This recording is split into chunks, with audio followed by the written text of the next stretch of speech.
नमस्कार विद्यार्थी मित्रों। आज हम एक नई विधा के बारे में जानने वाले हैं जो लेखन से संबंधित है, लेखन कौशल्य से जो संबंधित है, रचनात्मक कार्य से जो संबंधित है। उस विधा का नाम है संदेश लेखन। संदेश का अर्थ क्या होता है? संदेश का अर्थ होता है खबर या समाचार। अब ये जो संदेश लेखन, खबर या समाचार जिसे कहा जाता है, जो संदेश लेखन होता है, वो संदेश लेखन जिस व्यक्ति के साथ हम नहीं जुड़ सकते, जिस व्यक्ति के साथ हम सीधी बात नहीं कर सकते, ऐसे व्यक्ति को हम लिखित रूप से संदेश भेजने का प्रयास कर सकते हैं। मतलब जिसके साथ हम सीधी बात नहीं कर सकते, आमने सामने चर्चा नहीं कर सकते या अपना संदेश नहीं दे पाते, ऐसे व्यक्ति को हम संदेश के माध्यम से अपनी जानकारी या अपनी जो सूचना है वो देना चाहते हैं, खबर देना चाहते हैं, समाचार देना चाहते हैं, जिसे हम संदेश लेखन कहते हैं। ये जो संदेश लेखन होता है, ये एक व्यक्ति से बहुत बड़े समूह को भी दिया जा सकता है। ये जो संदेश लेखन होता है, ये जो संदेश होता है, वो एक से अधिक समूह के माध्यम से किसी एक व्यक्ति को भी दिया जाता है। याद रखिए कि जो संदेश होता है वो सुखद भी हो सकता है या दुखद भी हो सकता है, शोक का भी हो सकता है या खुशियों का भी हो सकता है। संदेश जो है वो किसी भी प्रकार से आपके सामने प्रस्तुत किया जा सकता है या आप लिखित रूप से उसे प्रस्तुत कर सकते हैं। दुखदायी भी हो सकता है या सुखदायी भी हो सकता है। याद रखिए, जब हम संदेश लेखन को वहां पर जानने का प्रयास करेंगे लिखित रूप से, तो यह संदेश लेखन दो प्रकार से होता है। संदेश लेखन के दो प्रकार होते हैं, अनौपचारिक और औपचारिक। ये दो प्रकार से, दो रूपों से हम संदेश लेखन करते हैं। ये जो अनौपचारिक संदेश लेखन होता है, जो हमारे सगे संबंधी हो, जो हमारे रिश्तेदार हो, जो हमारे अपने हो, जो हमारे मित्र हो, जिसके साथ हमारा व्यक्तिगत रिश्ता हो, व्यक्तिगत पहचान हो, आपसी रिश्ता हो, उस व्यक्ति को जो संदेश लिखे जाता है उसे अनौपचारिक संदेश कहा जाता है। भले ही वो संदेश बधाई को लेकर हो, शुभकामना को लेकर हो, या किसी प्रकार की सालगिरह के रूप में हो, जन्मदिवस के रूप में हो, या किसी भी प्रकार उन्हें सुख देने हेतु या उन्हें खुशियां पहुंचाने हेतु, या चाहे दुखद भी हो, तो भी ऐसे व्यक्ति को लिखे जाने वाले जो संदेश होते हैं वो अनौपचारिक संदेश होते हैं। अनौपचारिक संदेश मतलब जो व्यक्ति को सगे संबंधी को लिखे जाते हैं, अपने रिश्तेदारों को लिखे जाते हैं, जिसके साथ हमारी व्यक्तिगत पहचान है, उनको जो लिखे जाता है वो संदेश अनौपचारिक संदेश कहे जाते हैं। लेकिन जिन व्यक्तियों के साथ हमारी व्यक्तिगत पहचान नहीं है, जिन व्यक्तियों के साथ हमारी व्यक्तिगत पहचान नहीं है, अपनापन का रिश्ता नहीं है, वो अपने नहीं है, सगे संबंधी नहीं है, मित्र नहीं है, ऐसे व्यक्ति को जो संदेश लिखा जाता है उस संदेश को हम औपचारिक संदेश कहते हैं। औपचारिक संदेश कहते हैं। याद रखिए, जब ये संदेश आप लिखते हैं तो उसके बहुत सारे प्रकार होता है, बहुत सारे भागों में आप संदेश लेखन करने का प्रयास करते हैं। जैसे कि शुभकामना वाला संदेश होता है।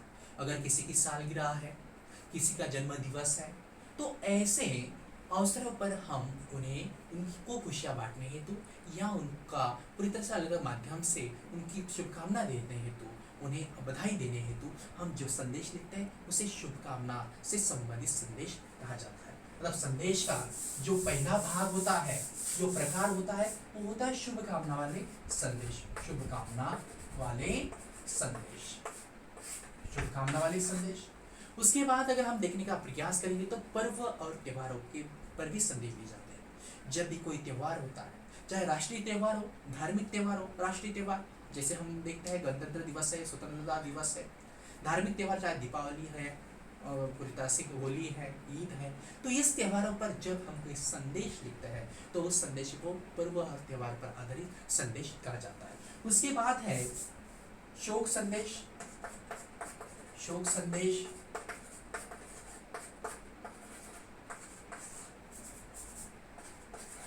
पर्व और त्योहार पर संदेश। ये जो शोक संदेश होता है, जब किसी व्यक्ति की मृत्यु होती है उसका संदेश दिया जाता है या पुण्यतिथि के बारे में कोई संदेश दिया जाता है, तो वो शोक संदेश के अंतर्गत आता है। अक्सर हम देखते हैं किसी व्यक्ति की मृत्यु होने के बाद हम वहाँ पर जो है अलग अलग माध्यम से कोई लोग जो है वहाँ पर संदेश के रूप में वहाँ पर वो घटना कब हुई, उसका जो अंत्यविधि का कार्यक्रम है वो कब है, इसकी जानकारी देनी है तो जो संदेश देते हैं उसे शोक संदेश कहा जाता है। उसके बाद जो संदेश हम देखना चाहते हैं वो है व्यक्तिगत संदेश।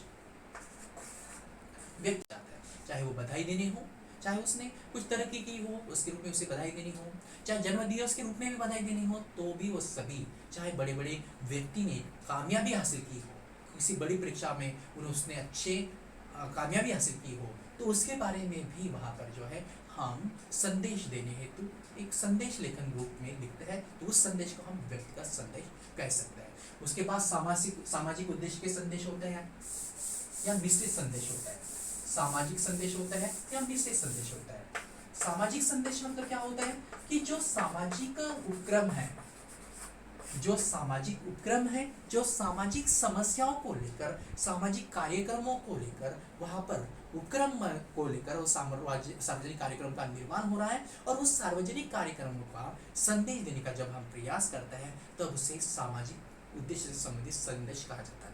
जैसे कि बेटी पढ़ाओ बेटी बचाओ, बेटी बचाओ बेटी पढ़ाओ संदेश है, बराबर है। जल ही जीवन है, इसको लेकर हम संदेश देते हैं कि जल पानी बचाओ, वो इस तरह से संदेश देते हैं। तो ये सामाजिक जो उपक्रम होता है, जो कार्यक्रम होता है, उसके बारे में जानकारी देने हेतु जब हम कोई संदेश देते हैं, चाहे वो एक व्यक्ति से लेकर एक समूह को हो या समूह से लेकर एक व्यक्ति को दिया गया संदेश हो, उसे सामाजिक संदेश कहा जाता है।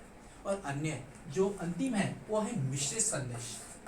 मिश्रित संदेश मतलब क्या होता है? ये मिश्रित संदेश मतलब ऐसा संदेश जो हमारे जीवन में कोई कठिनाइयां शुरू है, आधुनिक युग में यानी वर्तमान में जो कठिनाइयां शुरू है, जो समस्या शुरू है, उस समस्याओं को अवगत कराने हेतु जब हम कोई संदेश देते हैं तब उसे मिश्रित संदेश कहते हैं। जैसे अभी कोरोना का माहौल शुरू है और इस वजह से कोरोना के बारे में बहुत सारे संदेश सरकार के माध्यम से, संस्थाओं के माध्यम से, बड़े बड़े व्यक्तियों के माध्यम से दिए जाते हैं, तो उस संदेश को हम मिश्रित संदेश कहते हैं। उसी के बाद जो बड़ी बड़ी महामारियां हैं, चाहे कोरोना हो, बराबर है, उसके बाद जो है डेंगू हो, मलेरिया हो, उसके बारे में, चाहे पोलियो हो, उसके बारे में जो संदेश दिए जाते हैं, वो संदेश को हम पूरी तरह से मिश्रित संदेश कह सकते हैं। या बाढ़ की आपत्ति से संबंधित जो संदेश होता है वो भी संदेश मिश्रित संदेश के अनुसार आता है। चाहे वो लिखित रूप में हो तो भी उसे संदेश कहा जाएगा, मौखिक रूप में हो तो भी संदेश कहा जाएगा, लेकिन जब उस परीक्षा के अनुसार उसे मिश्रित रूप से हम लिखेंगे तब उसे हम संदेश लेखन कहेंगे। तो इस तरह से हमें ये जानने का हमने प्रयास किया कि संदेश लेखन दो प्रकार से होता है, औपचारिक संदेश लेखन और अनौपचारिक संदेश लेखन। औपचारिक संदेश लेखन और अनौपचारिक संदेश लेखन का प्रारूप अब हम यहाँ पर जानने का प्रयास करेंगे। संदेश को किस तरह से उच्च कोटि का लिखा जाएगा वो हम यहाँ पर समझने का प्रयास करेंगे। याद रखिए, जब भी आप संदेश लेखन करेंगे सबसे पहले आपको वो संदेश लेखन किसी बक्से में या किसी गोल आकार के भाग में या उस सीमा के अंतर्गत आपको संदेश लेखन करना होता है। संदेश लेखन आपको किसी गोल बक्से के या ऐसे बक्से के अंदर ही आपको संदेश लेखन करना होता है। उसके बाद सबसे ऊपरी भाग में आपको संदेश ऐसा शब्द शीर्षक के रूप में देना होता है। उसके बाद बाईं ओर से सबसे ऊपरी भाग में आप लिखोगे दिनांक लिखोगे। उसके बाद जो है उसके नीचे बाईं ओर से आप समय लिखोगे, और समय लिखने के बाद आप यहाँ पर जो है नीचे उसकी विषय वस्तु शुरू करोगे। और जब विषय वस्तु शुरू करोगे तो उस विषय वस्तु को शुरू करने से पहले आप सबसे पहले वहां पर संबोधन का प्रयोग करोगे। संबोधन, जिस व्यक्ति को आप संदेश दे रहे हैं उसके बारे में कोई संबोधन आपको देना होगा, तो वहां पर वो संबोधन आप प्रयोग करोगे। उसके बाद जो है विषय वस्तु ऐसे लिखते लिखते जाएंगे, पूरी विषय वस्तु खत्म होने के बाद आप यहाँ पर जो है अपना नाम लिखेंगे। अपना नाम जो है आप वहां पर बाईं ओर से एकदम नीचे लिखेंगे। मतलब पहले संदेश शब्द लिखोगे, उसके बाद दिनांक लिखोगे, उसके बाद समय लिखोगे, उसके बाद संबोधन लिखोगे, संबोधन के बाद विषय वस्तु लिखोगे। विषय वस्तु जो आपको विषय वस्तु दी गई है, जो उद्देश्य आपका, वो विषय वस्तु यहाँ पर लिखोगे, और उसके बाद अपना नाम जो है अंतिम स्थान पर लिख डालोगे। अब ये जो संदेश लेखन आपने लिखा है वो लेखन करते समय कुछ बातों का आपको ख्याल रखना है। सबसे पहले कि जब आप संदेश लेखन करोगे ये तो 30 या 40 शब्दों के अंतराल में ही करेंगे, ज़्यादा बड़ा नहीं करेंगे। व्यर्थ की बातें संदेश लेखन में नहीं लिखेंगे, तो उसे संक्षिप्त रूप से अधिक अर्थ बताने का प्रयास आप करोगे। दूसरी बात है कि भाषा जो है सरल और स्पष्ट होनी चाहिए, वाक्य छोटे छोटे होने चाहिए। संदेश लेखन को प्रभावी बनाने के लिए आप वहाँ पर किसी श्लोक का प्रयोग कर सकते हैं, किसी दोहे का प्रयोग कर सकते हैं, कोई सुविचार का प्रयोग कर सकते हैं। याद रखिए, संदेश लेखन करते समय आप किसी चित्र का भी प्रयोग कर सकते हैं, उसमें रंग भी आप भर सकते हैं। लेकिन जब आप संदेश लेखन करोगे तो ये बक्से के अंदर ही आपको संदेश लेखन करना है, चाहे वो किसी भी रूप का संदेश है, चाहे वो पूरी तरह से शोक इस तरह से आपको याद रखना है कि संदेश लेखन करते समय आप इस सभी बातों का ख्याल रखोगे, इसके प्रारूप के अनुसार आप आगे बढ़ोगे। सबसे पहले आप संबोधन जो है औपचारिक संदेश है या अनौपचारिक संदेश है उसके अनुसार लिखोगे, विषय वस्तु लिखोगे, 30 से 40 शब्दों में लिखोगे, स्पष्ट रूप से लिखोगे, और वहाँ पर आप मुहावरे या पूरी तरह से कोई उक्ति हो, कोई सुक्ति हो, या पूरी तरह से कोई सुविचार हो, या किसी प्रकार कोई श्लोक हो, उसका भी आप प्रभावशाली संदेश बनाने के लिए सहारा ले सकते हैं। और कम शब्दों में आप लिखेंगे, व्यर्थ की बातें वहाँ पर नहीं लिखोगे, विषय वस्तु के अनुरूप ही आप वहाँ पर विषय वस्तु का लेखन करोगे, शब्दों का निर्माण करोगे। तो इस तरह से जो परीक्षा में संदेश लेखन लिया जाता है, जो दिया जाता है, वो 5 अंकों के लिए होता है। इस प्रारूप के अनुसार अगर आप लिखेंगे तो आपको अच्छे से अच्छे अंक मिलेंगे। धन्यवाद।